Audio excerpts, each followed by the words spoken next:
hoy hay una administración que se llama Detalles de la vida de Pedro. Vamos a estar observando algunos detalles de la vida de Pedro interesantes que nos hacen ver cómo Dios tuvo paciencia con este hombre. Aleluya. Como lo tuvo conmigo, como lo ha tenido con usted, como lo tuvo con Pablo, como lo tuvo con muchos otros. Pero hoy vamos a estar hablando sobre Pedro, de Pedro, el apóstol Pedro. Y usted va a notar varios errores que él cometió, pero al mismo tiempo cómo él fue aprendiendo y cómo Dios es un Dios de segundas y hasta de terceras y cuartas oportunidades. Dios es tremendo. Y vamos a comenzar con el llamamiento de Pedro. ¿Cómo es llamado Pedro de parte de Jesús? Y eso lo encontramos allá en Lucas capítulo 5. Lucas capítulo 5. Y desde el verso 1, miren cómo dice: aconteció que estando Jesús al otro lado del lago de Genezaret, el gentío se agolpaba sobre él para oír la palabra. Nosotros estuvimos allí en ese lago con el pastor Eladio, su esposa Margarita y el pastor Frank Picón y su esposa Lourdes. Delmi y yo estuvimos. Muy interesante. Y se vio dos barcas que estaban cerca de la orilla. Y vio dos barcas que estaban cerca de la orilla del lago. Y los pescadores, habiendo descendido de ellas, lavaban sus redes. Y entrando en una de aquellas barcas, la cual era de Simón, esto es Simón Pedro, la cual era de Simón, le rogó que la apartase de tierra un poco, y sentándose enseñaba desde la multitud. Ahora, usted debe entender que cuando Jesús llama a los discípulos, ¿verdad? Ese llamamiento fue interesante porque dice la Biblia que él llamó a Simón y él le puso por sobrenombre, lo apodó Pedro.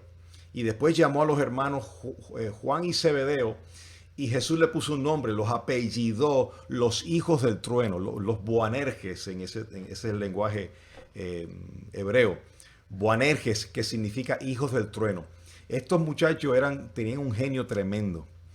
Imagínate que fueron en un momento a una ciudad donde Jesús los envió para que preparasen la llegada de él. Y cuando ellos llegaron, la ciudad no los quiso recibir.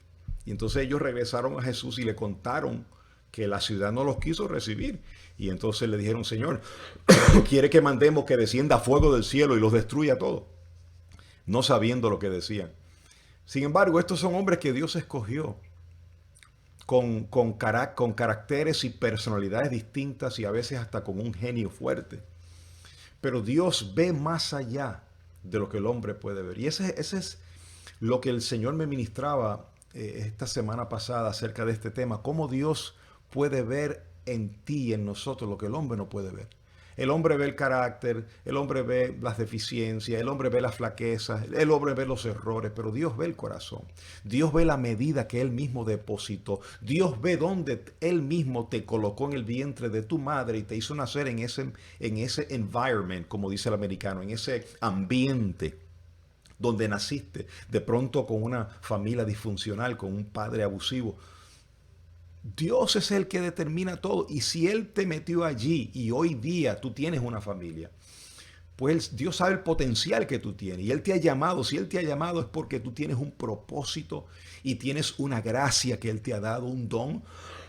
La Biblia dice que Él nos ha dado dones, dice ministerios, operaciones.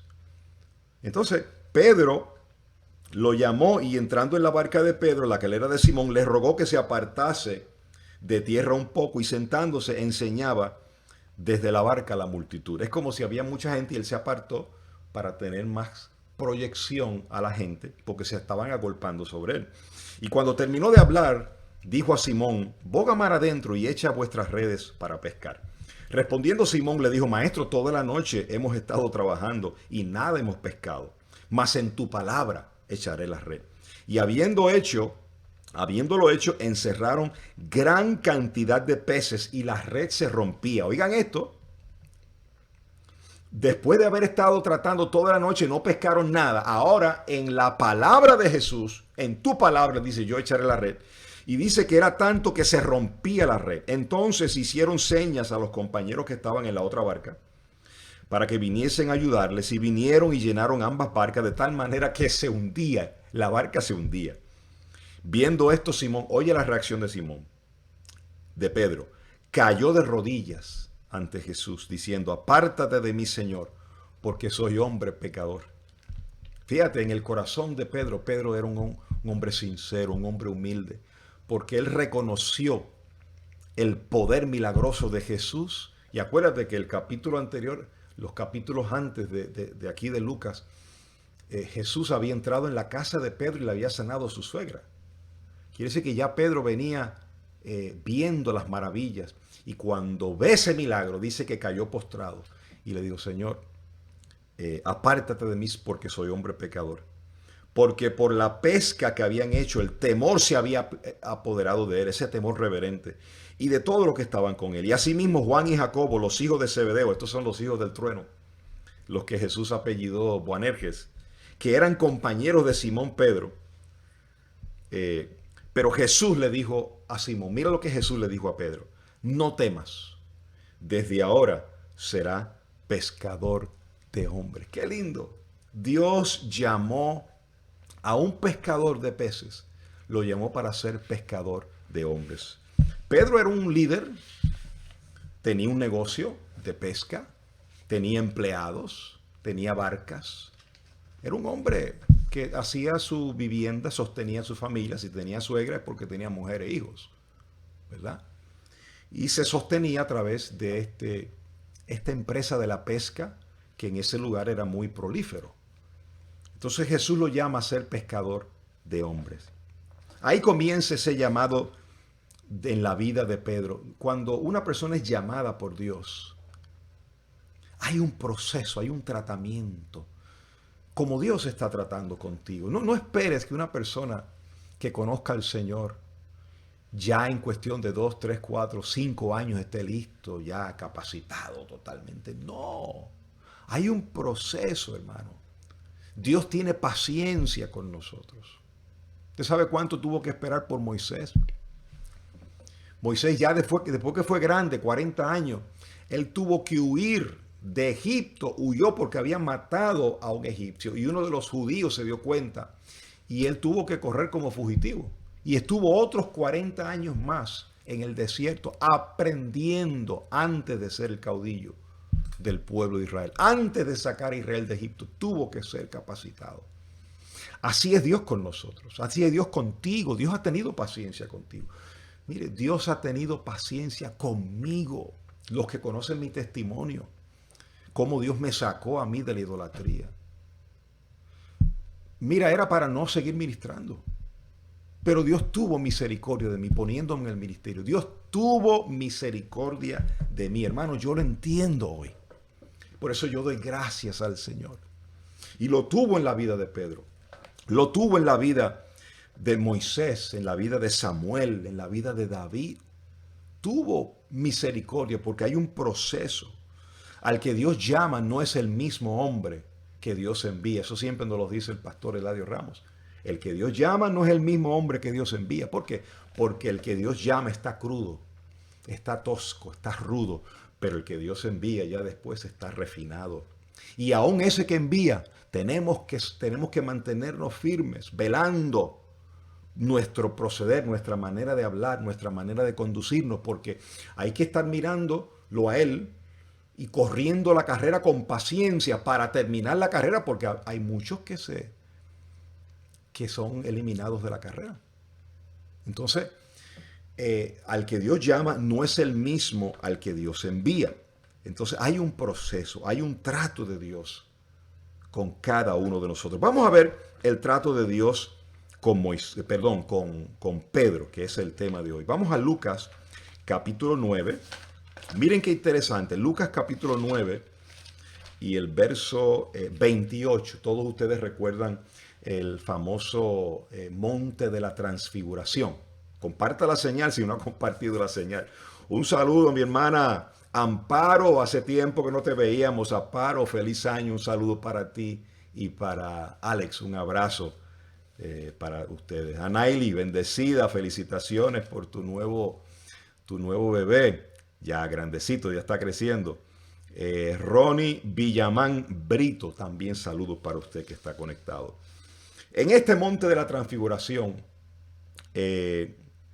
Jesús como que quiere dejarle saber a los discípulos quién es él. Y específicamente dice que llamó a Pedro, a Simón Pedro, a Juan y Jacobo, que eran los hijos del trueno. Y ese era el clan que andaba con Jesús. Mire qué clase de clan. Tres personajes con un temperamento bravo.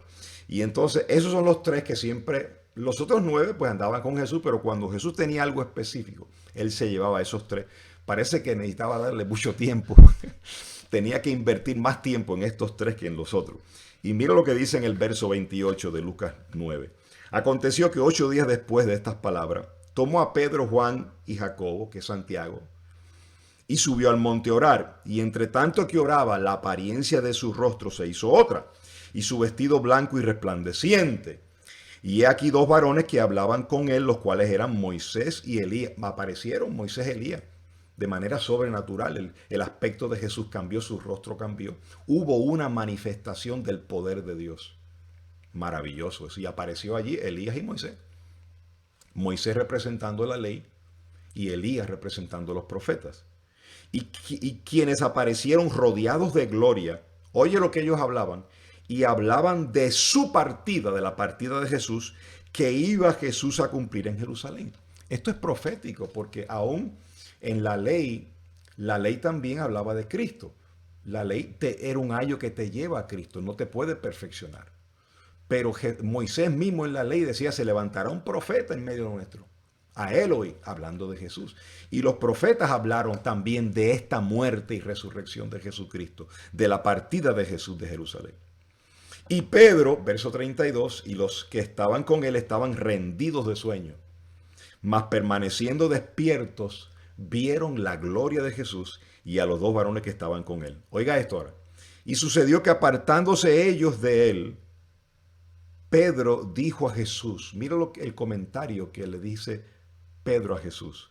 Maestro, bueno es para nosotros que estemos aquí y hagamos 3 enramadas, una para ti, una para Moisés y una para Elías, no sabiendo lo que decía. Fíjate, Pedro no entendía esa manifestación. Pedro no sabía un pito, como decimos nosotros los boricuas popularmente, lo que estaba sucediendo allí. Él lo que quería era disfrutar de esa gloria y él quería, fíjate, si ahí comenzaba un principio de idolatría, porque él quería darle a los 3 gloria. Y fíjate lo que dice la divina respuesta.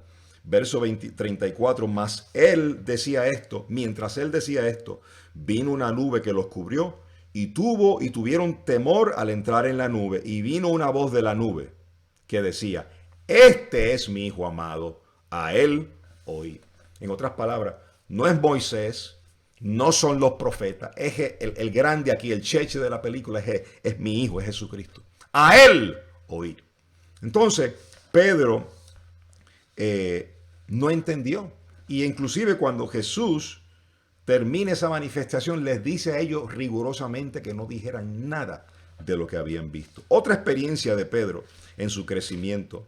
Esto lo muestro para que sepan que Pedro, aunque fue discípulo de Jesús, hubo cosas que él no entendía. Hubo cosas en su carácter que no estaba formado todavía. No te sientas mal si tú todavía estás en ese proceso y no te sientes capaz. Mira, Pedro, con Jesús, siendo de los más cercanos, no estaba listo todavía para el ministerio. Mateo capítulo 3 y el verso 16. Jesús le hace una pregunta a los discípulos. Viniendo Jesús a la región de Cesarea de Filipo, preguntó a sus discípulos diciendo, ¿quién dicen los hombres que es el Hijo del Hombre? Ellos dijeron, unos Juan el Bautista, otros Elías, otros Jeremías o alguno de los profetas. Y él les dijo, ¿y vosotros? ¿Quién decís que soy yo? Y respondiendo Pedro, fíjate, Pedro era un líder. Pedro, líder en su negocio y líder en los discípulos. Era como la voz cantante, como el que tenía más pool, ¿verdad? El más bocón, podríamos decir, el más impulsivo. Respondiendo Simón Pedro dijo, tú eres el Cristo, el Hijo del Dios viviente. ¡Wow! Oye, fíjate, de un lugar, de un momento donde él quería hacer tres enramadas y no entendía esa manifestación. Ahora aquí dice, tú eres el Cristo, el Hijo del Dios viviente. Entonces Jesús le respondió, bienaventurado eres Simón, hijo de Jonás, porque no te lo reveló carne ni sangre, sino mi Padre que está en los cielos. Y yo también te digo, tú eres Pedro y sobre esta roca edificaré mi iglesia y las puertas del Hades no prevalecerán contra ella. Fíjate, muchos toman este verso para decir que esa roca sobre la cual Jesucristo iba a edificar la iglesia era Pedro, porque Petro en hebreo, en griego significa piedra. Pero no, Jesús no estaba hablando que sobre Pedro se iba a edificar la iglesia, como dicen algunos, ¿verdad? Por eso piensan que Pedro es el fundamento de la iglesia. No. Lo que Jesús le está diciendo es, Pedro, ¿quiénes dicen y ustedes qué dicen que soy? Dice, tú eres el Cristo, el Hijo del Dios viviente. Entonces Jesús le dijo, pues sobre esa roca que tú dices que soy yo, sobre ese Cristo que tú dices que soy yo, sobre él edificaré mi iglesia. Cristo es el fundamento de la iglesia. Y a ti, le dijo, te daré las llaves. Y fíjate, cuando Pedro predica en su primera predicación después de recibir la llenura y el bautismo del Espíritu Santo, Pedro es el que predica por primera vez y se convierte en 30,000. Pedro, por así decirlo, abre el reino con 30,000 convertidos después de su discurso allá en Jerusalén. Pero la piedra no era Pedro, la piedra es Cristo. Ahora, miren lo interesante de esto. Después que Pedro dice, tú eres el Cristo, mira lo que sucede 3 versos más adelante. Verso 21. Entonces comenzó Jesús a declarar a sus discípulos que le era necesario ir a Jerusalén y padecer mucho de los ancianos, de los principales sacerdotes, de los escribas y de ser muerto y resucitar al tercer día. Después que Pedro dice, tú eres el Cristo, el Hijo del Dios viviente, entonces Jesús dice, bueno, pues vamos a decirle a esta gente, a estos muchachos, el plan. Le dice, mire, es necesario que yo muera y que yo padezca pero voy a resucitar. Y les comunica lo que va a pasar. Verso 22. Entonces Pedro, tomándole aparte, comenzó a reconvenirle diciendo, Señor, ten compasión de ti. De ninguna manera esto te acontezca. En otras palabras, empezó a tocar la parte emotiva de Jesús. Oh, Jesús, que no te acontezca esta muerte. No. Imagínate poniéndose, impidiendo, tratando de convencer a Jesús de que no muriera, porque Jesús estaba abriendo su corazón con sus discípulos. Mire, me van a crucificar, voy a padecer, me van a matar. Pero tranquilo, que yo al tercer día voy a resucitar. Esto ya está escrito y esto ya está profetizado. Entonces Pedro se adelanta y dice, no, maestro, que tal cosa no te acontezca. Oye, pero mira lo que Jesús le contesta en el verso 23. Pero él volviéndose, dijo a Pedro, quítate de delante de mí, Satanás. Me eres tropiezo porque no pones la mira en las cosas de arriba, sino en las de los hombres. Oye, quítate de delante de mí, Satanás. Momentos atrás, Jesús le pregunta, ¿y ustedes qué dicen que soy yo? Dice, ¿tú eres el Cristo? El Hijo del Dios viviente. Y un judío sabía que el Cristo venía a padecer. Tenía que morir, pero iba a resucitar. Y ahora cuando Jesús se lo dice, pues mire, me va a pasar esto.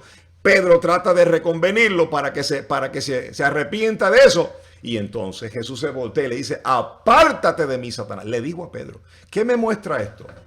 Que una persona puede ser usada por Dios en una palabra y al otro día puede ser usada por la carne, por el mismo diablo. Bueno, Satanás fue destruido, pero la carne, por este mismo viejo hombre que está viciado. Por eso es que hay que mantenernos firmes. El hecho de que usted es un siervo de Dios o una sierva de Dios o un instrumento, una persona sincera, no quiere decir que todo lo que usted diga es correcto. Hay que estar juzgando las cosas. Y entonces Jesús le dijo a sus discípulos, el que quiere seguir en pos de mí, niéguese a sí mismo, tome su cruz y sígame. Fíjate, mostrando una faceta de Pedro que le dice, tú eres el Cristo, el Hijo del Dios viviente. Y entonces Jesús le dice, oye Pedro, qué tremendo, te la comiste. Eso no te lo reveló ni carne ni sangre, sino mi Padre. Y minutos después le dice, apártate de mí, Satanás. Al mismo Pedro que le había revelado Dios que era el Cristo, lo reprende y le dice, quítate delante de mí. Yo tengo que morir. cómo de importante es mantenerse en la palabra de Dios. Y mira lo que dice otro evento aquí con Pedro, Mateo 26, verso 30. Miren qué interesante. Jesús está hablando otra vez en ese mismo momento, pero vamos a verlo como lo dice Mateo. Jesús le está diciendo a los muchachos, a los discípulos, miren, voy a morir. Se acabó el tiempo esto. No se preocupen, van a suceder varias cosas. Miren, bueno, aquí lo dice. Y cuando hubieron cantado el himno, salieron al monte de los olivos. Esto ya casi antes de llegar a Getsemaní. Entonces Jesús le dijo, todos vosotros os escandalizaréis de mí esta noche, porque escrito está, herirá al pastor y las ovejas del rebaño serán dispersas. Pero después que haya resucitado, iré delante de vosotros a Galilea. Qué lindo cómo Jesús les prepara el camino, le deja todo listo. Es como un testamento. Mira, me van a matar, pero tranquilo. Ustedes se van a dispersar, pero yo voy a ir delante de ustedes a Galilea. Yo los voy a buscar. Y entonces, respondiendo Pedro, le dijo, aunque todos se escandalicen de ti, yo nunca me escandalizaré. Ese temperamento de Pedro impulsivo, bocón, sin pensar. Pero Dios lo llamó así, porque Él ve más allá. Nosotros tuviéramos un Pedro al lado nuestro así, qué difícil sería darle una función en el ministerio. Qué difícil sería hasta darle un apostolado. Pero Jesús vio más allá. Jesús miró lo que había en él. Qué difícil sería haberle dado a Moisés, un hombre con un temperamento tan fuerte que mató. Tuvo que pasar 40 años aprendiendo mansedumbre con las ovejas. Pero Dios vio la medida que había en él y lo llamó y lo capacitó. Dios tiene la paciencia de esperar. Si esperó por mí, imagínense, Dios me llamó a mí desde niño. Yo recuerdo desde niño, yo le cantaba al Señor. Y fui creciendo y fortaleciéndome y aprendiendo la palabra y pasé por varias iglesias. Luego llegué al ministerio de la gracia, donde entendí la gracia allí. Pero luego nos desviamos a la idolatría y hubo una caída. Pero Dios tuvo misericordia de nosotros y nos restauró. Nos volvió a poner en el camino. ¿Y qué hacemos ahora? Pues aprendemos de los errores. Aprendemos de las cosas que hay que seguir diciendo porque eran verdad y siguen siendo verdaderamente, son verdad en la doctrina. Hay que seguir hablando de eso. Eso nunca se deja de decir. Seguimos hablando lo que es correcto, pero lo que es incorrecto ya no lo decimos. El comportamiento incorrecto ya no lo seguimos. Entonces es importante que tienen que haber cambios en la vida. Dios tiene paciencia con sus hijos. Lo tuvo conmigo, lo tiene con usted y lo tuvo con Pedro. Entonces, Pedro Jesús le dijo, de cierto te digo que esta noche, antes que el gallo cante, me negarás 3 veces. Y entonces Pedro le dijo, aunque me sea necesario morir contigo, no te dejaré. Y todos los discípulos dijeron lo mismo. Imagínate. Fíjense, yo les muestro esto como me lo mostraba el Señor. La misericordia y la paciencia que tuvo Dios con este hombre, con Pedro. Un hombre que dijo, no maestro, yo no te voy a negar, aunque todos se escandalicen, yo no me voy a escandalizar. Y precisamente eso fue lo que pasó. Si leemos ahí bueno, vamos a leer Juan 18, porque vamos en orden escatológico de sucesos. Miren lo que pasa cuando ya pasa cuando están orando en el huerto del Getsemaní. Jesús se abre con ellos, estoy angustiado hasta la muerte, estoy cansado. Los discípulos no pueden orar con él, se duermen. Jesús ora 3 veces, se fortalece, los levanta y dice, tranquilo, vamos para adelante, que yo me voy a beber esta copa. Pues aquí sucede algo en Juan capítulo 18, verso 10. Cuando están caminando fuera del huerto, arrestan a Jesús. Oye esto, ahí está Judas con los del Sanedrín. Esto estaba ya preparado y esto ya venía profetizado desde los Salmos, que Judas lo iba a entregar. Lo toman preso y mira lo que hace Pedro. Entonces Simón Pedro, que tenía una espada en este tiempo, un revólver, En aquel tiempo no había revólver, pero había espada, que era una manera de defenderse. Fíjate el temperamento de Pedro. Sacó la espada, la desenvainó e hirió al siervo del sumo sacerdote y le cortó la oreja derecha. Y el siervo se llamaba Malco. Entonces Jesús dijo a Pedro, mete tu espada en la vaina. La copa que el Padre me ha dado, no la he de beber. Fíjate, fíjese la reacción de Pedro, todavía no entendía. Todavía quería impedir que Cristo muriera. Cuando ya él era el Cristo, él era el Hijo del Dios viviente. Jesús le dijo, es necesario que yo muera, pero tranquilo que al tercer día yo voy a resucitar. Pedro vuelve a reaccionar. No, y minutos atrás dice, aunque todos se escandalicen, yo no me voy a escandalizar. Aunque todos te dejaren, yo no te voy a dejar. Entonces, vemos aquí esa reacción de Pedro, donde no tiene ese dominio propio, ¿verdad? Entonces aquí viene la negación de Pedro. Lucas capítulo 23. Miren cómo lo expresa Lucas. Usted después con calma en su casa puede leer esta historia. Es como una novela, es como una película. Y entonces Mateo lo explica de una manera, Marcos de otra, Lucas de otra y Juan lo explica de otra. Pero Lucas, quiero leer la parte de Lucas en el capítulo 22, verso 54. Mira cómo él habla de la negación de Pedro. Y prendiéndole, hablando de Jesús, le llevaron y le condujeron a casa del sumo sacerdote, y Pedro le seguía de lejos. Y habiendo ellos encendido fuego en medio del patio, se sentaron alrededor, y Pedro se sentó también entre ellos. Pero una criada, al verlo sentado al fuego, se fijó en él y dijo, también éste estaba con él. Pero él lo negó diciendo, mujer, no lo conozco. Ahí viene la primera negación de Pedro contra el maestro. Fíjate, un Pedro que había dicho, aunque todos se escandalicen, yo no me voy a escandalizar. Aunque todos se vayan, yo estoy dispuesto hasta morir contigo. Y en el primer ahí que lo agarran, tú eres uno de ellos, dice, mujer, no lo conozco. Un poco después, viéndole otro, dijo, tú también eres de ellos. Y Pedro le dijo, hombre, no lo soy. La segunda vez que lo niega. Como una hora después, otro afirmaba diciendo, verdaderamente también hablando de Pedro, estaba con él, porque es Galileo. Y Pedro dijo, hombre, no sé lo que dices. Y por tercera vez lo negó. Y enseguida, mientras él todavía hablaba, el gallo cantó. ¿Te acuerdas el gallo que Jesús dijo, Pedro, antes de que tú me niegues, cuando tú me niegues, el gallo va a cantar? Cuando me niegues 3 veces. Entonces, este es el momento, uno de los momentos más impactantes, me imagino, impresionantes en la vida desgarrador de la vida de Pedro. Yo pienso que él jamás olvidó esto. Entonces, vuelto Jesús, recuerden que están en el patio de la casa del sumo pontífice judío, Potifar. Tienen preso a Jesús, lo tienen ahí, Pedro está acá en el fuego chequeando. Cuando lo identifican 3 veces lo niega.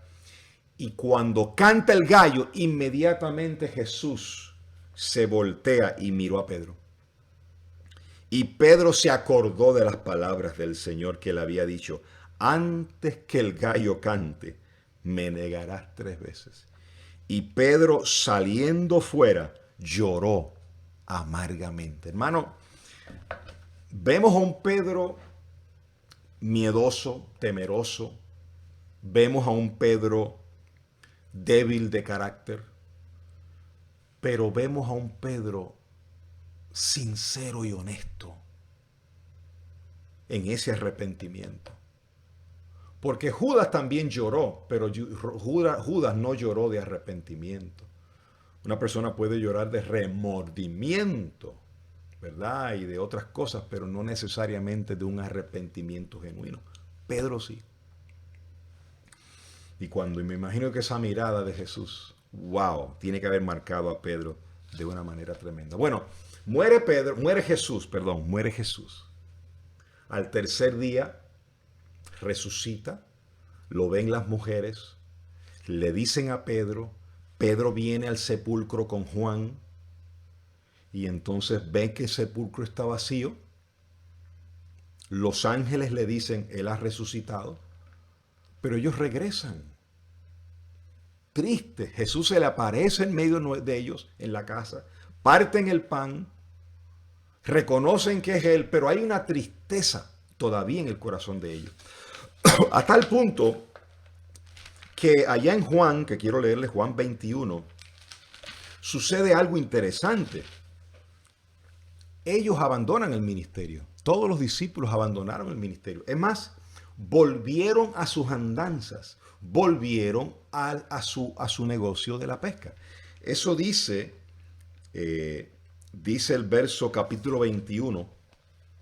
Verso 1. Después de esto, Jesús se manifestó otra vez a sus discípulos en el mar. Bueno, no voy a leer todo eso porque Él les hace les dice que pongan la red, que pesquen otra vez, les cocina. Jesús tiene una paciencia. Hermano, mire, si nosotros como pastores hoy día tuviéramos un Pedro a nuestro lado que nos hubiera negado 3 veces, que nos hubiera sido de impedimento en nuestra obra, que hubiéramos tenido que reprenderlo, que no entendiera la palabra, yo creo que ninguno de nosotros lo buscaríamos otra vez. Pero Jesús lo buscó. Jesús lo buscó. No solamente a él, a los demás discípulos. Les hizo un barbecue, por así decirlo. Les puso un pescadito, les dio de comer. Partió el pan con ellos. Entonces a Pedro específicamente le dice en el verso 15. Cuando hubieron comido, Jesús le dijo a Simón Pedro, Simón, hijo de Jonás, ¿me amas más que estos? Ay, Padre. Yo me imagino, hermano, que Pedro, después de haber tenido esa experiencia que lo marcó, donde él reconoce que niega al Señor 3 veces y que Jesús se lo había dicho, llora amargamente, esto marcó su vida. Ahora aquel a quien él le negó, le cocina, le da otro milagro en la pesca, lo prospera, lo llama y le dice, Pedro, tú me amas más que estos. Y Simón, hijo de Jonás, le respondió, Señor, sí, Señor, tú sabes que te amo. Y él le dijo, apacienta mis corderos. Aquí es donde esa expresión ahí para mí es algo que marca lo que es un ministerio. Atiende bien.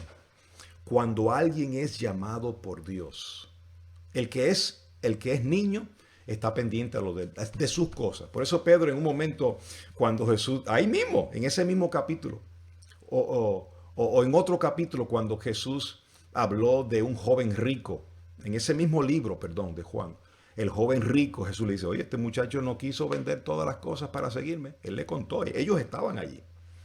Y Pedro dijo, pero Señor, nosotros lo hemos dejado todo por ti. Hay personas que todavía llevan a cabo un ministerio, pero pensando en sus cosas, pensando en su dinero, en su retiro, pensando en lo que les satisface a ellos. Pero el amor que le tenemos a Dios no se expresa en nosotros. Él le dijo, ¿tú me amas, Pedro? Y él le dijo, sí, Señor, tú sabes que yo te amo. Y él le dijo, pues apacienta mis ovejas. En otras palabras, muestra ese amor que tú dices que tú me tienes. Y yo me imagino que en esas palabras Pedro entendió un montón de palabras más. Pedro, tú que me negaste, tú que sabes lo que hiciste, y tú que estás diciendo ahora que me amas, muéstralo con mis ovejas. Ten misericordia con otros como yo he tenido misericordia contigo. Esa es la enseñanza que yo estoy viendo ahí. La paciencia que he tenido contigo, que no te descarté porque me negaste. Vine aquí a buscarte otra vez. Esto mismo que tú estás viendo en mí, hazlo en otros. Dios mío, enséñame a ser así como tú, Señor. Esa debe ser la oración de cada uno de nosotros. Volviendo a decirle la segunda vez, Simón, hijo de Jonás, ¿me amas? Pedro le respondió, sí, Señor, tú sabes que te amo. Y le dijo, pues pastorea mis ovejas. Y dijo la tercera vez, Simón, hijo de Jonás, ¿me amas? Y Pedro se entristeció de que le dijese la tercera vez, ¿me amas? Y le respondió, Señor, tú sabes todas las cosas, tú sabes que te amo. Y Jesús le respondió, apacienta mis ovejas. Cuando tú eres joven, Pedro, tú te ciñes, pero cuando tú seas viejo, te va a ceñir otro. En otras palabras, el que es joven es inmaduro y se ciñe él mismo, hace lo que él quiere, suple sus deseos, pero el que es maduro, ya anciano, viejo, el que es perfecto en el sentido de maduro en el ministerio, en la palabra, se deja llevar por otro, se deja llevar por el Espíritu de Dios, ya no busca satisfacerse a uno. Hermano, esto es una cosa tremenda. Este es lo que determina a una persona madura o una persona niña. ¿Qué busca usted? ¿Lo suyo? ¿Su bienestar? ¿O busca lo del otro? El bienestar de la iglesia de Cristo. Y él se lo dijo, tú me amas, demuéstralo. Demuéstralo con mi iglesia. Y Jesús prácticamente lo volvió a llamar por segunda vez. Bueno, viene el gran día de Pentecostés. Todos son llenos del Espíritu Santo y Pedro tiene esa primer discurso. Y si ustedes leen ese discurso, dice Pedro, ya voy a entrar ahora a la última parte donde es un Pedro ya cambiado, ya, ¿verdad? Pedro dice,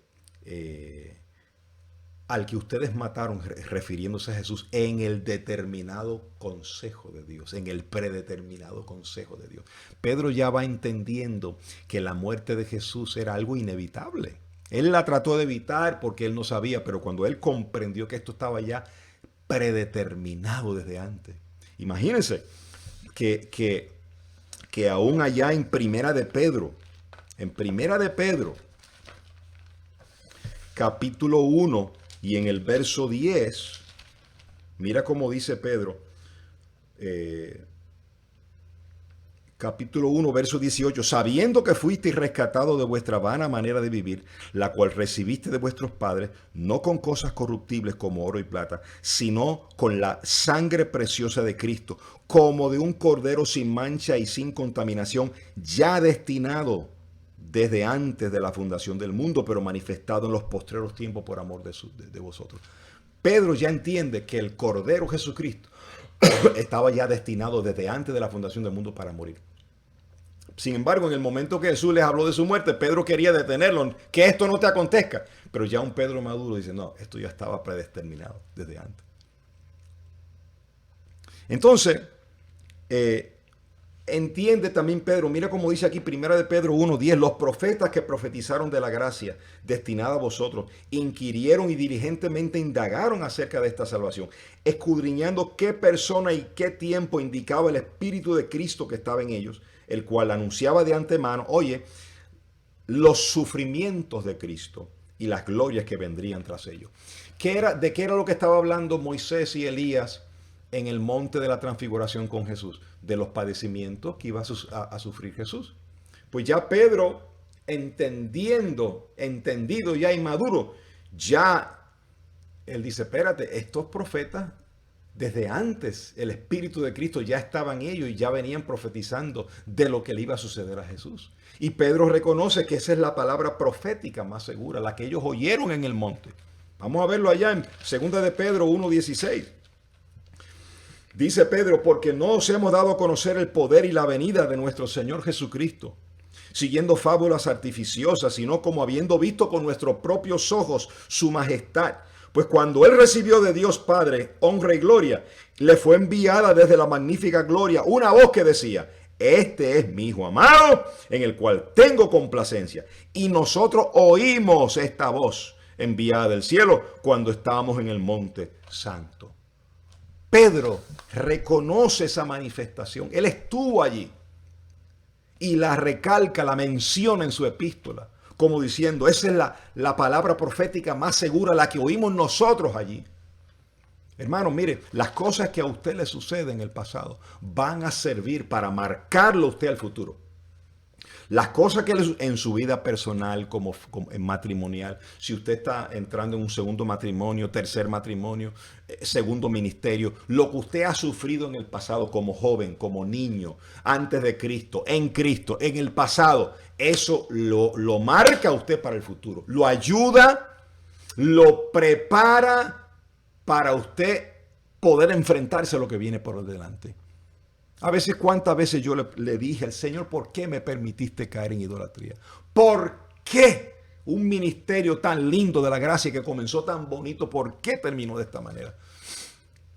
Y el Señor, a través de los años, me ha enseñado que es necesario conocer el mal también. Es necesario conocer el mal para apreciar el bien. Es necesario conocer el mal para identificarlo y aferrarte a lo genuino, a lo real. Y hoy día yo camino con más precaución, mi hermano. Y camino con cuidado porque no quiero caer en el mismo ejemplo de desobediencia de antes. Y yo me imagino un Pedro igual. Mire, Pedro, y con esto termino, Pedro se encuentra con Pablo, o Pablo se encuentra con Pedro. Ya esto es en el ministerio de Pablo. Y dice que permanecieron 15 días juntos, donde Pablo le comunicó su conversión a Pedro. ¿Verdad? Y habló dice que habló con Jacobo también, no habló con ningún otro de los apóstoles. Luego se vieron 15 años después en Jerusalén, compartieron y hablaron. Bueno, y hubo una amistad muy bonita y recibieron y aceptaron el apostolado de Pedro y el de Pablo. Y Pablo aceptó el apostolado de Pedro, porque en el libro de Gálatas, Pablo dice, el mismo que actuó en Pedro, actuó en mí. El mismo que le dio el apostolado a Pedro, me lo dio a mí. El mismo que se lo dio a él para los judíos, me lo dio a mí para los gentiles. Y dice que se dieron la diestra en señal de compañerismo, él, Juan y Santiago. Reconocieron el apostolado de Pablo y le pidieron que se acordara de los pobres de Jerusalén. Entonces Pablo dijo, lo cual procuré hacer con diligencia. Pero ¿qué pasa? Cuando Pedro viene a Antioquía, ya viene en otro espíritu, porque entonces, oye, fíjate lo importante de un ministro de Dios mantenerse en la sana doctrina. Y no, aunque sea un hombre de Dios, tiene que mantenerse en la sana doctrina, porque te puedes apartar. Aunque hayas comenzado bien, te puedes apartar.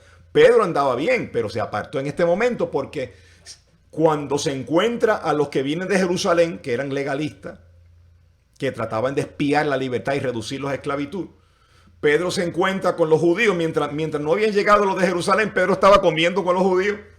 Su tocineta y su pollito y su carnecita y su lechón. Bueno, no sé si lechón comió, ahí me van a refutar algunos, no sé. Pero estaba comiendo con los gentiles. No se sabe que estaba comiendo ni estaba bebiendo, eso lo puse yo. Pero cuando llegaron los de Jerusalén, los de Santiago, entonces se retraía. Y no solamente se retraía, sino que empezó a participar de la misma hipocresía. Y otra cosa que hizo fue que empezó a obligar a los gentiles a judaizar. Y aquí es donde Pablo, ese celo apostólico, oye, se lo enfrenta en el capítulo 2, verso 11. Pero cuando Pedro vino a Antioquía, le resistí cara a cara porque era de condenar. Pues antes que viniesen algunos de parte de Jacobo, comía con los gentiles. Pero después que vinieron, se retraía y se apartaba porque tenía miedo de los de la circuncisión.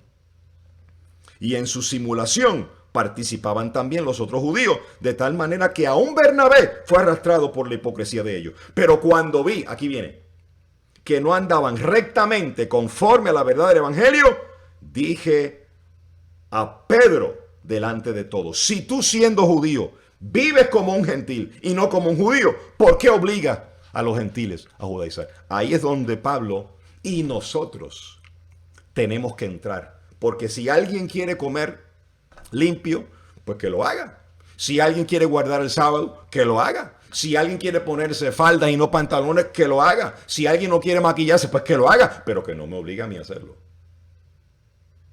Que no lo obligue a usted a hacerlo. Porque ahí es donde Pablo dice, el que lo guarda para su Señor. El que come, come para su Señor. Pero aquí es cuando tú quieres obligar a alguien a judaizarlo. Tú quieres reducirlo a esclavitud. Pablo dijo, ni por un momento voy a acceder a someterme. Y a Pedro lo reprendió, no lo recibo. Lo reprendió cara a cara y dijo, tú sabes que el hombre es justificado por la fe, Pedro, y no por las obras. En otras palabras, les traigo esto a colación porque Pedro es reprendido por Jesús, entiende, luego es reprendido por Pablo y él entiende después. Es un hombre que aceptó.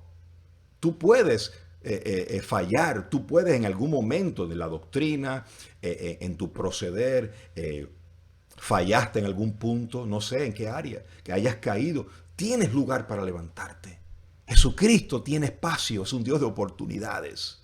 Y Pedro, y con esto termino, allá en segunda de Pedro, capítulo 3 y el verso 15, Pedro cuando acaba de escribir sus dos epístolas, trae a colación al hermano Pablo, aquel que lo reprendió en Antioquía cara a cara, como que diciendo, wow, me dolió, pero qué bien me hizo. Ya un Pedro entendido, maduro, dice, y tener entendido que la paciencia de nuestro Señor es para salvación. ¿Ha tenido paciencia Dios contigo? Oh, conmigo la ha tenido y la sigue teniendo. Como también nuestro amado hermano Pablo. Como también, ¿el qué de Pablo? La paciencia también, como también la paciencia del Señor. También Pablo la tuvo, la misma paciencia. Según la sabiduría que le ha sido dada. Os ha escrito casi en todas sus epístolas. Hay una versión original que dice en todas sus epístolas. Hablando en ella de estas cosas. Entre las cuales hay algunas difíciles de entender. Las cuales los indoctos e inconstantes tuercen, como también las otras escrituras, para su propia perdición. Así que a vosotros, hermanos, sabiéndolo de antemano, guardaos, no sea que arrastrados por el error de los inicuos, caigáis de vuestra firmeza, antes bien creced en la gracia. Hermano, ahí Pedro le está confirmando el apostolado de Pedro. Pedro dice, mira, hay algunos que quieren pervertir, quieren arrastrar y quieren usar las epístolas de Pablo para engañar. Pero no caigan de la firmeza. Antes bien crezcan en la gracia. Pedro está diciendo aquí, fui reprendido, en otras palabras, implícitamente. Fui reprendido, me corregí. Muchos usan las enseñanzas de Pablo para desviar, pero manténgase firme. Que la paciencia que ha tenido Dios conmigo y la que ha tenido Pablo en sus epístolas, también la va a tener Dios con usted, pero manténgase firme. Y esa es mi palabra. La palabra de parte de Dios para usted en este día. Manténgase firme donde Dios lo ha puesto. En la palabra de gracia. No claudique, no comprometa esta palabra de gracia por nadie. No comprometa a Jesucristo por nadie. No le niegue. No claudique. Pero si usted ha sido uno de los que claudicó en el pasado y que tuvo una vida desordenada y Dios tuvo misericordia con usted, pues mire, aproveche esa misericordia que Dios tuvo con usted y téngala con otros. Ame de la misma manera. ¿Me amas? Pues apacienta las ovejas del Señor. Dices que amas a Dios, apacienta sus ovejas. Ten misericordia con tus hijos. Ten misericordia con tu esposo, con tu esposa, con tu nieta, que Dios la tuvo contigo. Ten misericordia, amado pastor, con tus líderes. Ten misericordia. ¿Usted sabe cuántos líderes uno quisiera? Y Señor, pues ¿por qué estos líderes no aprenden? Pero esos son los líderes que Dios te ha puesto. Esos son los líderes, esas son las personas que están a tu lado, que están ahí. Y pueden haber muchos Pedros, Pedrinas, Jacobos, Juanes, Samueles, David, Moiséses. Ahí hay muchos. Pero esos son. Y si Dios los puso a tu lado es porque tienen algo que tú necesitas. Puedes tú mirarlo como Dios los ve. Puedes tener tú la paciencia. Y ahora hablo con los líderes, pastores, ministros. Puedes tener tú la paciencia que tiene Dios contigo. Puedes amar tú de la misma manera. Puedes tú restaurarlo como Dios te ha restaurado a ti. Pablo decía, para que consolemos con la misma consolación con que fuimos consolados. Yo recibo que en este día tú valores la paciencia que Dios ha tenido contigo y también la tengas con los que están contigo, con los que necesitan esa segunda oportunidad. Los que necesitan que tú les digas, vamos, Echa para adelante que yo te voy a ayudar. Hay otra oportunidad para ti. Dios tiene oportunidad para ti. Dios la tuvo conmigo y la va a tener contigo. Yo recibo que tu vida es una vida transformadora, que ayuda de bien. Y si eres una abuela, eres de influencia todavía sobre tus hijos, tus nietos, tus nietas y hasta tus bisnietos. Eres de influencia sobre ellos. Modélales a Cristo. Modélales el amor de Cristo, la paciencia de Cristo. En el nombre de Jesús. Qué lindo. Saludos a mi hermano Nadi. A Ivanova dice, gracias Señor por esta palabra, lo recibo. Saludos a María Calderón que está también ahí. Y todos los demás que han estado congregados. Gracias. Comparta la señal. Comparta la señal para que otros también sean impactados. Y yo recibo que así como Pedro fue restaurado y Dios le permitió escribir ya después de un Pedro maduro, yo recibo que un día Dios permita que tú seas un vaso útil. Que tú seas un vaso que a lo mejor otros han despreciado. Pero Dios dice todavía, yo lo necesito. Yo quiero formarlo más. Hay algo en ti que Dios está empeñado en usarte para bendecir a otros. ¿Te puedes rendir a Él? ¿Puedes dejar que Él te forme? ¿Puedes dejar que Cristo sea formado en ti para que llegues a ser un vaso útil para el Señor? Si tienes el corazón de Pedro, que Pedro se arrepintió, Pedro se caía a sus pies y decía, tú eres el Señor. Si tienes ese corazón, el corazón de David, un corazón conforme al corazón de Dios, Dios podrá hacer mucho. Tú en las manos de Dios podrás alcanzar mucho.